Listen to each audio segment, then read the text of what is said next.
Gigi retak atau patah itu sebenarnya gimana, Dok? Itu satu kesatuan atau beda penyebutan saja? Mungkin kalau gigi retak sama patah bisa dilihat dari kondisi klinisnya, Mas, biasanya. Tapi kalau biasanya gigi retak itu antara jaringan misalnya satu gigi, jaringannya masih ada yang terhubung. Jadi dia biasanya dari retakannya itu ada masih terhubung, benar. Yang menyebabkan seseorang itu giginya retak atau patah itu apa aja deh? Biasanya kebanyakan kalau gigi retak atau patah pasti biasanya trauma ya, Mas.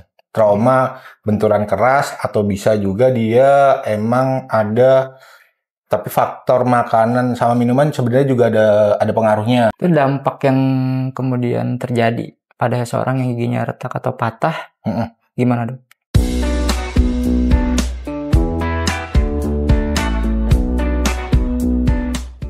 Halo Sobat Pandawa, balik lagi dengan saya Aditya Nanda di podcast Tanya Dok. Di podcast ini kita akan membahas berbagai solusi, berbagai topik, dan juga berbagai permasalahan terkait dengan kesehatan gigi dan mulut, estetika dan anti-aging, dan juga penyakit kulit dan kelamin.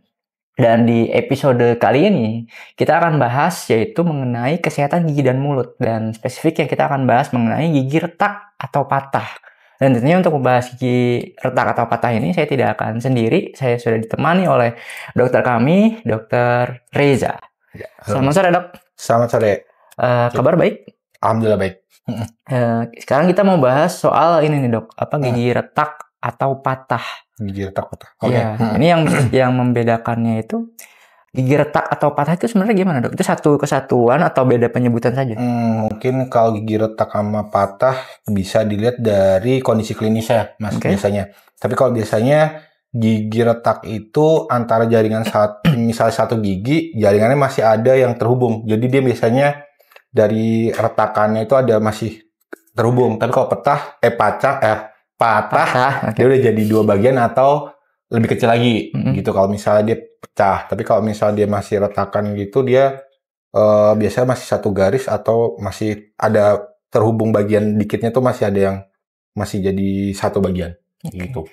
Biasanya dalam setiap kasus kan pasti beda-beda tuh. Benar. Yang menyebabkan seseorang itu giginya retak atau patah itu apa aja deh? Biasanya kebanyakan kalau gigi retak atau patah pasti biasanya trauma ya, Mas. Trauma, benturan keras, atau bisa juga dia emang ada, tapi faktor makanan sama minuman sebenarnya juga ada pengaruhnya. Tapi dia biasanya kalau kayak gitu akumulasi. Jadi nggak bisa tiba-tiba minum atau makanan yang keras atau dia ngandung soda sih. Kebanyakan kalau minum tuh soda. Kalau nggak soda yang sama yang dia ngikis lapisan emalnya. Jadi dia giginya jadi harusnya dia keras, dia ngelunak. Jadi kalau misalnya dia kena benturan atau dia pas gigit atau kena makanan kerasnya, traumatik itu. Jadi bisa retak, bisa langsung patah di bagian situ. Itu dampak yang kemudian terjadi pada seseorang yang giginya retak atau patah, gimana, Dok?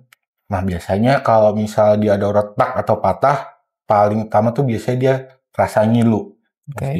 Nyeri, ngilu, habis itu biasanya bagiannya itu terlepas dari bagian yang lainnya, harusnya dia nyambung gitu, jadi terlepas. Tapi biasanya kalau awal-awal, kalau misalnya dia retak kan nih Mas, biasanya retakannya tuh masih tipis, dia biasanya masih mikro lah, sebutannya masih mikro, retakan masih mikro, kecil. Nah biasanya kalau bisa kena rangsangan, panas atau dingin, nah itu biasanya dia ada ngilunya gitu. Paling awal tuh biasanya dia ngilu ke gigi, kena bagian yang retak atau patahan tuh biasanya dia ngilu, itu baru dia. Kalau lama-kelamaan retakan ini bisa jadi patah gitu. Kalau awalnya tuh pasti biasanya gitu, retakan. Nah ini kalau misalnya si tadi yang sudah itu kan berarti bisa dikatakan gejala juga ya, gejala awalnya. Nah, kalau misalkan kemudian dibiarkan, nggak ditangani segera gitu, itu dampaknya apa, Dok? Yang paling kelihatan pasti kalau dari retak, lama-kelamaan patah, Mas. Awal-awal kan pasti dia, tadi yang saya sebutin, dia rangsangan pertama, nyeri, linu, masih ditahan, kemudian dia retakan yang gede-gede, patah akhirnya. Nah, ini kalau misalnya udah lama, patah, ya harusnya bagiannya utuh, jadi ada yang hilang. Itu jadi kalau misalnya gigi belakang mungkin dia pengaruhnya di pengunyahan kali ya, masih di belakang gitu. Tapi kalau misalnya gigi depan, nah itu pasti dari estetik juga kelihatan. Apalagi kalau misalnya pecahannya di gigi depan itu masih kelihatan di situ.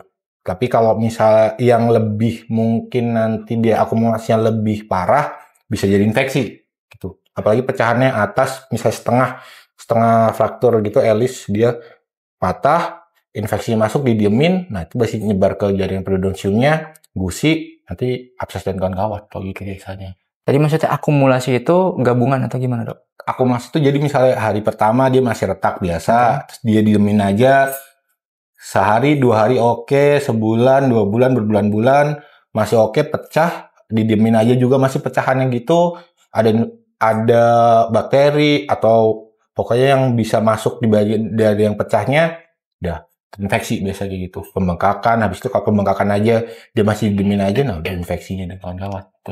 Yang dikhawatirkan dari pecahan tuh kayak gitu biasanya.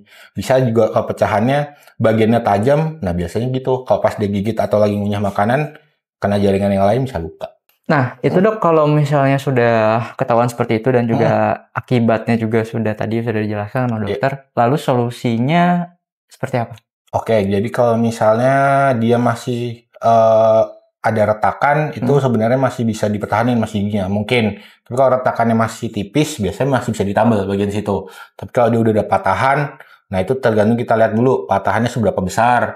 Terus dia mempengaruhi ke jaringan apa enggak. Tapi kalau misal patahannya masih kecil, biasanya kalau di gigi masih bisa dipertahanin pakai jacket crown gitu. Jadi di ada bagian yang kikis, habis itu dibikin selongsong, baru dibikin jacket crown. Tapi kalau misalnya udah patahnya tinggal kecil ya, terakhir solusinya dicabut paling biasa kayak gitu. Oke. Nah, ini kita selanjutnya segmennya ada mitos fakta nih, Dok. Oke. Nah, ini sudah saya kumpulkan mitos faktanya di laptop. Jadi dokter tinggal jawab, tapi langsung dijelaskan kenapa gitu. Boleh. Nah, yang pertama ini katanya kalau nggak sakit, berarti gigi retaknya nggak masalah. Nah, mitos atau fakta? Mitos. Kenapa? Karena kita nggak tahu sebenarnya kalau misal atasnya aja yang masih retak, itu nggak masalah. Tapi kalau misal retaknya sampai dalam, nah itu kita nggak tahu. Makanya biasanya kalau ada gigi retak atau patah, pemeriksaannya biasanya dibarengin sama penunjang dengan radiologi foto. Biar kita tahu jaringannya emang bagus, masih bagus sampai atas, apa yang bagian bawahnya ada kerusakan juga. Oke. Terjawab ya. Nah, ini yang kedua, gigi patah itu harus dicabut. Mitos fakta? Mitos. Karena balik lagi tadi saya udah sempat singgung, kalau misalnya bagian gigi masih ada banyak, maksudnya masih ada vitalnya bagus, gigi kondisinya juga jaringannya bagus, bisa dipertahanin. Salah satunya gitu dengan dibikinin jacket crown biasanya. Kalau pecahannya gitu. Dan yang selanjutnya, pecahan gigi bisa disambung lagi kalau dibawa cepat. Mitos atau fakta? Fakta. Karena kalau jaringannya masih oke, pecahannya juga masih kecil, mungkin masih bisa disambung. Oke, ini yang selanjutnya, gigi bisa retak cuma karena makan es batu. Fakta. Dengan catatan itu akumulasi. Jadi nggak mungkin sehari tiba-tiba pas makan atau gigitin es batu, giginya pecah. Tapi balik lagi kondisi giginya, dia bagus apa enggak sebelumnya, sama dia seberapa sering dia makan es batu. Pokoknya nggak cuma es batu sebenarnya. Segala makanan atau benda yang kalau misalnya dia terlalu keras juga buat ke mulut, pas digigit pasti ada traumanya. Itu aja. Tergantung dia lebih kerasan bendanya itu atau makanannya apa giginya. Kondisinya giginya itu. Dan yang terakhir, Dok. Oke. Kalau gigi retak di depan, ya cuma masalah penampilan. Itu mitos atau fakta? Mitos. Jadi belum tentu depannya aja, Mas. Jadi kalau misalnya depannya itu retak tapi dia infeksi, nah itu bisa infeksinya ke seluruh jaringannya mulutnya juga. Jadi juga bukan depan doang, tapi bisa satu regio atas juga bisa kena infeksinya. Oke. Nah, ini terakhir, Dok. Barangkali dari Dokter Reza ada pesan atau tips untuk Sobat Pandawa yang sedang mendengarkan terkait dengan gigi retak atau patah. Jadi kan tadi sudah dijelaskan tuh dari awal kenapa bisa retak, penyebabnya seperti apa, solusinya seperti apa. Nah, pasti kan bisa dicegah ya. Nah, itu ada pesan barangkali untuk Sobat Pandawa. Jadi buat Sobat Pandawa yang mungkin ngerasain, gigi saya ngilu, tiba-tiba ada garis garis hitam atau giginya ada retakan, nah sebaiknya sih harus cepat-cepat dibawa ke dokter gigi buat dicek ini kondisinya seberapa parah, atau masih bisa dipertahanin, atau nanti bisa ambil treatment apa, atau nanti bisa ditindak lanjutin dengan tindakan apa. Makin cepat harusnya makin baik. Jadi jangan tunggu tiba-tiba gigi saya, wah ini pecah, diemin aja infeksi, habis itu baru dibawa ke dokter gigi. Nah itu nanti hasilnya juga nggak bakalan muasin buat pasiennya juga yang datang. Gitu. Jadi makin cepat makin bagus. Gitu. Belum tentu juga kondisi giginya yang udah patah atau retak nggak bisa dipertahanin. Selama masih bisa dipertahanin, pasti kita usahain buat terbaik buat pasien Klinik Utama Pandawa. Oke, cukup dok. Ya, Sobat Pandawa tadi sudah cukup dan sudah dijelaskan tentang gigi retak atau patah oleh Dr. Reza. Tadi sudah dijelaskan dari awal sampai tadi, kemudian solusi treatmentnya dan juga cara mencegahnya.